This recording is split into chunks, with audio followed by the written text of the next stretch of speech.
Doctor साहब, आप ये कहते हैं कि पहलगाम वाक़ये पर भारत की तरफ से पाकिस्तान पर सरकारी तौर पर अभी तक इल्ज़ाम कोई नहीं लगाया कोई गया? पाकिस्तान का देखें इकदाम उठा लिए गए हैं। जी। मतलब उन्होंने जैसे इंडस वाटर ट्रीटी के ऊपर उन्होंने वीज़ा सस्पेंशन कर दी है। इंडस वाटर ट्रीटी के हवाले से उनकी जो स्टेटमेंट है, क्रॉस बॉर्डर का लफ्ज़ इस्तेमाल हुआ है, पाकिस्तान का लफ्ज़ इस्तेमाल नहीं हुआ उनकी किसी सरकार, कहीं पर लफ्ज़ पाकिस्तान किसी प्रेस स्टेटमेंट में या सरकारी तौर पे ये इस्तेमाल नहीं हुआ। और बाकी सारा जो है मामला वो इतने दिनों बाद एक डिटेल्ड ब्रीफिंग होनी चाहिए थी। इतना बड़ा दहशतगर्दी का वाक़या पेश आया है और इतने दिन गुजर चुके हैं और ये सारे इक़दाम हो रहे हैं और यहाँ पे फ़ज़ाई हदूद की ख़िलाफ़ वर्जी और बाकी सारे मामला, तो ये एक बड़ा अजीब सा मामला है। ऐसा कभी हुआ नहीं है, ऐसा कभी भी नहीं हुआ। एक दहशतगर्दी के वाक़े के फ़ौरन बाद जो है वो अगले 24 घंटों में या उसके फ़ौरन बाद एक हमेशा एक प्रेस कॉन्फ्रेंस या एक पहले बात ज़रूर की जाती है। ये पहली दफ़ा ऐसा हो रहा है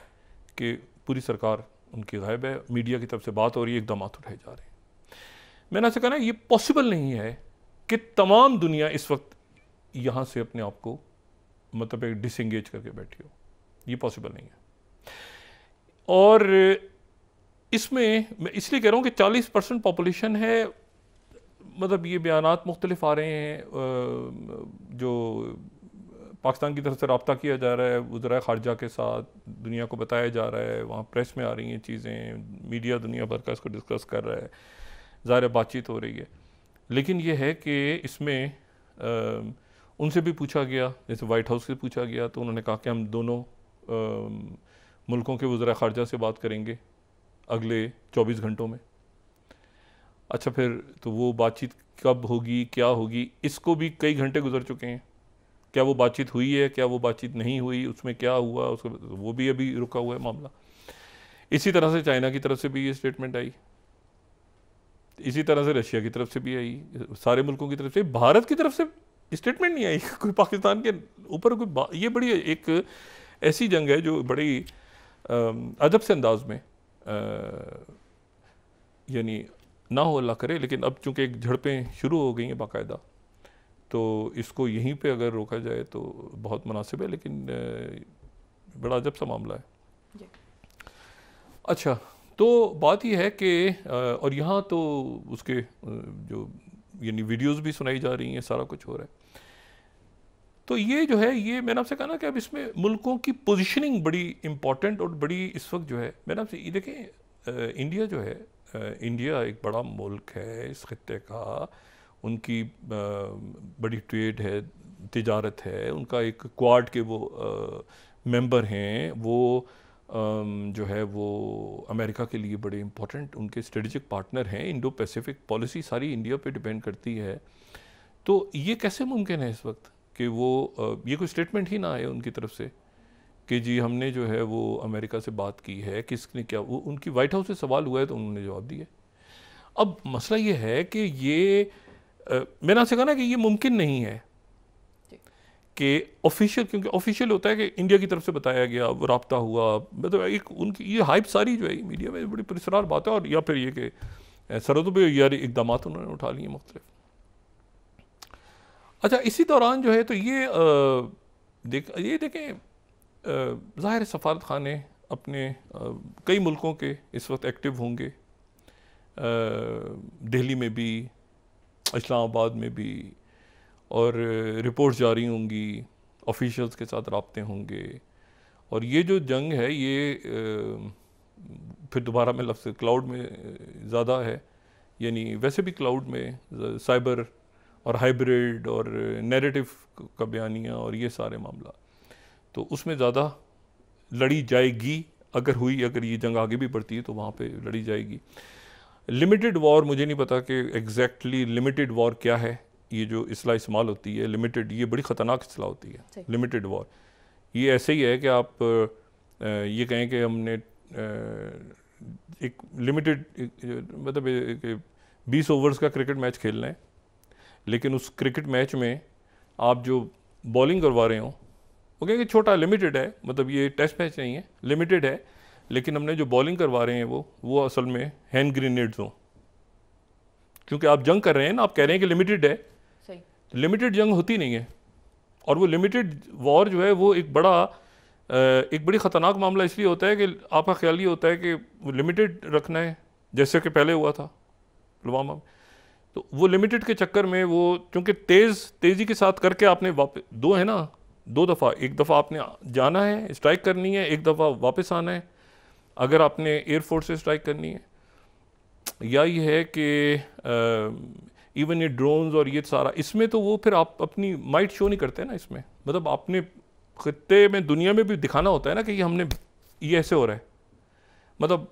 ये जो साइबर और ये सारे मामला अटैक्स करके आप, ये तो फिर बड़ी ख़तरनाक हो जाएगा ना, पूरा पता चला कि वो साइबर अटैक्स हो गए और ये हो गया, और तो वो तो फिर उसका तो कोई एंड नहीं है। लेकिन मसला ये है कि ये बड़ी पुरस्कारियत है बड़ी पुरस्कारियत है। और इस दौरान आज एक और वाक़या जो बड़ा अजब सा है वो ये है कि यूक्रेन के जो डिप्टी प्राइम मिनिस्टर हैं, पहले तो उनकी तरफ से ऑफिशियली उनके मीडिया ने और हर जगह रिपोर्ट हो गया, 4th मैं कोट कर रहा हूँ स्लाइड यहाँ पे, कीव इंडिपेंडेंट की Ukraine ready to sign minerals deal with US on April 30 आज, ठीक है, sources in president's office confirms. अच्छा, उसके बाद ये हुआ कि उनकी जो डिप्टी प्राइम मिनिस्टर हैं वो जब वाशिंगटन जहाज़ उनका लैंड हो रहा है वहाँ पे, अब ये जो डेवलपिंग स्टोरी है तो मुझे नहीं पता कि इस प्रोग्राम के जब तक इसको देखें हमारे नाजरीन तो उस वक्त तक क्या, तो उनको लैंड होने से पहले ये बता दिया गया है अमेरिका की जानिब से कि आप तमाम जो शराइत ओरिजिनल माहदे में थी उस पर दस्तखत करेंगी या वापस जाएंगी। यानी इस वक्त तक ये सूरत हाल है कि वाशिंगटन में उनको जहाज़ में लैंडिंग से पहले बताया गया है कि आप सारे माहदे पे दस्तखत करेंगी वरना यहाँ से जहाज़ आपका वापस बैक टू।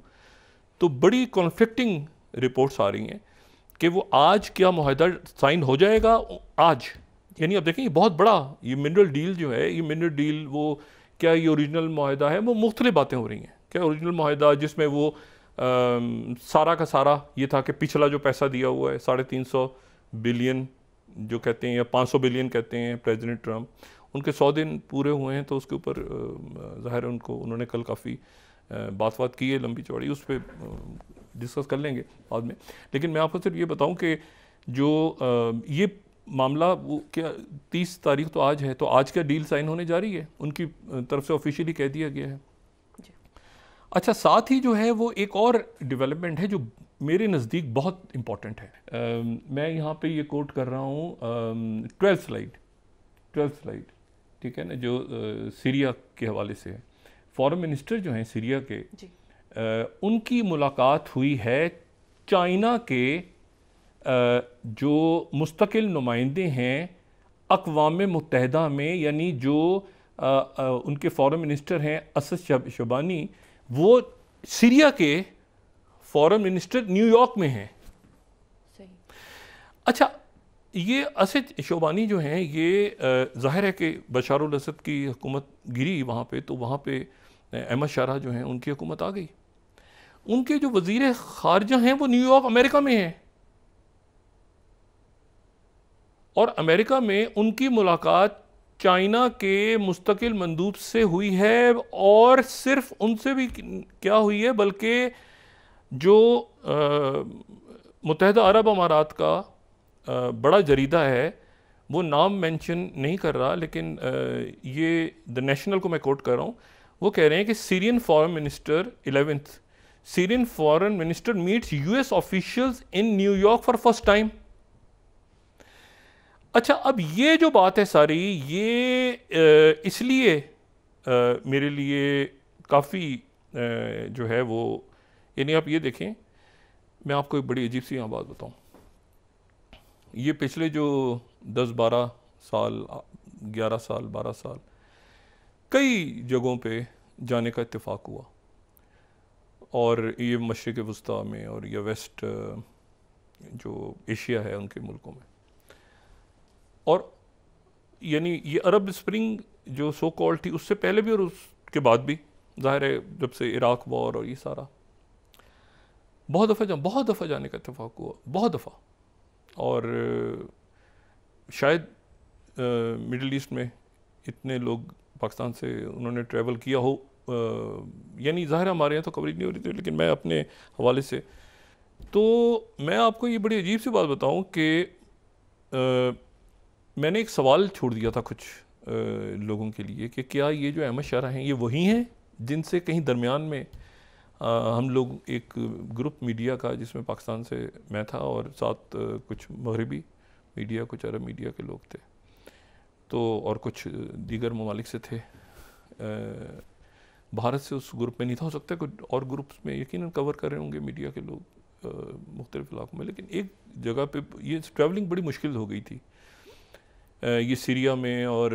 इराक़ में और इन जगहों पे, ये जब से वहाँ दाइश उठी। और ये तो दरमियान में ये हुआ कि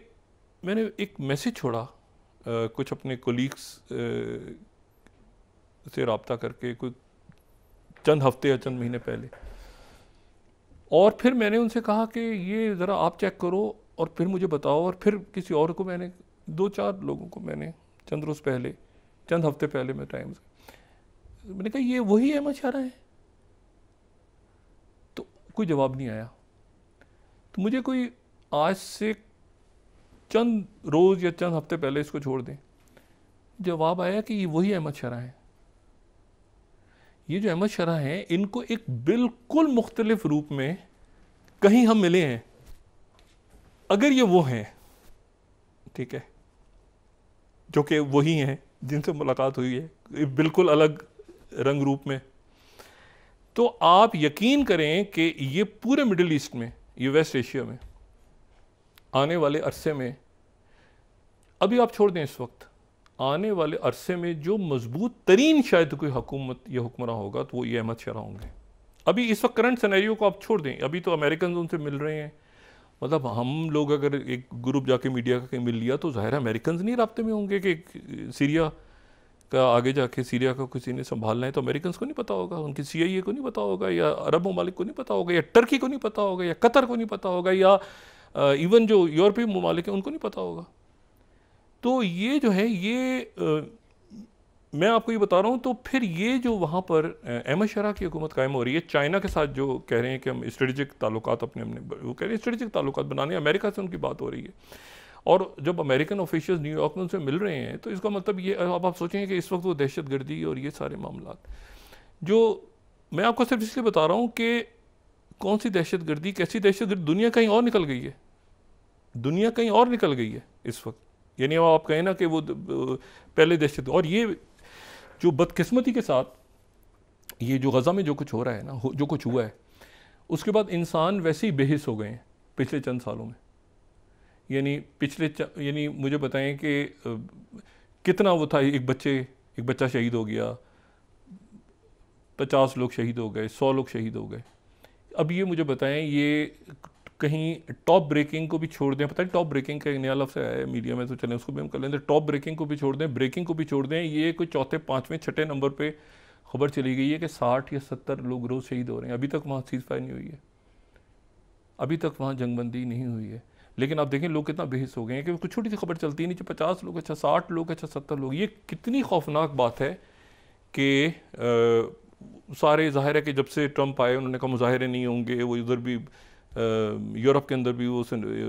रिफ्लेक्ट हुई चीज़ें, बाकी वो सारी आवाज़ें दब गई और दुनिया पूरी जो है उसकी तवज्जो कहीं और चली गई है, और वो गज़ा का जंगबंदी का मुआहदा अभी नहीं हो रहा। अच्छा वो नहीं हुआ तो ये नया, अच्छा ये जो मैं इस प्रोग्राम को क्लोज करने से पहले आपको सिर्फ ये बताऊं कि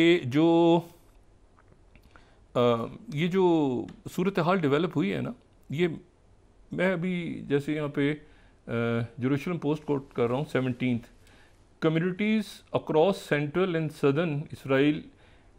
evacuate as fire blaze out of control। अच्छा, और फिर Jerusalem post 18th, we are trying to save ourselves, eyewitnesses recount Jerusalem fire chaos on highway 1। अच्छा, फिर 19th, massive wildfire spreads on main Jerusalem Tel Aviv highway forcing communities to, अच्छा तो ये जो जिस तरह से ये तेज़ी के साथ है, Times of Israel 14 national emergency, huge fires rage around Jerusalem. अच्छा, उनकी इंडिपेंडेंस डे जब उसको कैंसिल हो गए हैं और फिर 24 फाइटर्स वहाँ पे और फिर दूसरे मुल्कों से, तो मैं आपको सिर्फ ये बता रहा हूँ कि ये जो है ना, ये पूरी जो सूरत हाल है, ये इसमें ये पॉसिबल नहीं है कि दुनिया को पता ना हो कि यहाँ क्या होने जा रहा है। चाइना, रशिया, यूक्रेन का एक मामला जो है वो अभी तक जंगबंदी नहीं हुई। जंगबंदी इस डील के बाद होनी है, और डील के लिए खातून पहुंची हुई है, जहाज़ उनका लैंड करता है, आज साइन होता है नहीं होता, उन्होंने ऑफिशियल अनाउंस कर दिया, उन्होंने कहा आ जाओ, आने के बाद कहा 1 मिनट ठहर जाओ, पूरा साइन करोगे तो वापस जाओगे, वरना तो वो वहाँ वो प्रीमियर शी में। तो देखना ये है, हमारी तो दुआ ये है, ये जो लफ्ज़ मैं इस्तेमाल कर रहा हूँ ना चिकन आउट का, ये चिकन आउट के अलावा को और कोई लफ्ज़ इसमें है नहीं कि वो जब गायब हो जाए सारे तो फिर आपको समझ नहीं आती कि क्या लफ्ज़। और ये बात सिर्फ आए उनकी तरफ से कि ज़राए के हवाले से, कि उन्होंने ज़राए के हवाले से कि सारे इख्तियार फ़ौज को दे दिए कि फ़ौज फैसला करे, और फ़ौज की तरफ से भी कोई स्टेटमेंट नहीं आ रही। ये भी बड़ा मसला है। तो हमारी तो दुआ है कि ये मामला जो है ये किसी अमन और सुकून की तरफ जाए।